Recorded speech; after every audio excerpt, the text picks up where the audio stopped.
Hi friends, আজকে Sanju Cynthia বায়না ধরেছে তাদেরকে ফুচকা চটপটি খেতে নিয়ে যেতে হবে। তাই বিকেলে তাদেরকে নিয়ে বের হয়ে পড়লাম। সারাদিন ঘরে বসে থেকে একটু বের হতে পেরে তারাও খুব আনন্দিত।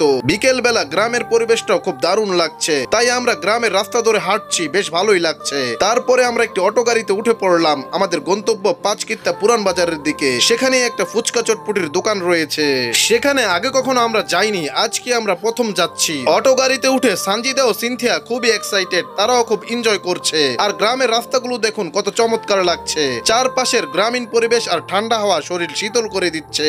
সানজু, সিনথিয়া আর আমি গ্রামের সবুজ প্রকৃতি দেখছি আর আমাদের গন্তব্যের দিকে ধীরে ধীরে এগিয়ে যাচ্ছি। সানজু আর সিনথিয়ার একদমই সহ্য হচ্ছে না, তারা একটু পরপরই বলছে, বাবা আর কতক্ষণ লাগবে, আমরা কখন পৌঁছাবো। তো এভাবেই কথা বলতে বলতে আর প্রকৃতি দেখতে দেখতে আমরা আমাদের গন্তব্যে পৌঁছে গেলাম। এটাই হচ্ছে সেই পাঁচকিত্তা বাজার। আমরা যেখানে নেমেছি তার ডান পাশেই হচ্ছে ফুচকা চটপটির দোকান। আমরা আর দেরি না করে ফুচকা চটপটির দোকানে প্রবেশ করলাম। চটপটির দোকানের ভিতরের পরিবেশটা খুবই চমৎকার। পরিবার নিয়ে এসে প্রাইভেসি নিয়ে চটপটি ফুচকা খাওয়ার জন্য পারফেক্ট। তো আমরা দেরি না করে চটপটি ফুচকা অর্ডার করে দিলাম। তার আগে সানজু ও সিনথিয়া আইসক্রিম খেতে চাচ্ছে, তাই তাদেরকে দুটো কাপ আইসক্রিম কিনে এনে দিয়েছি। তারা খুব মজা করে খাচ্ছে। আইসক্রিম খেতে খেতে চটপটিও চলে এসেছে।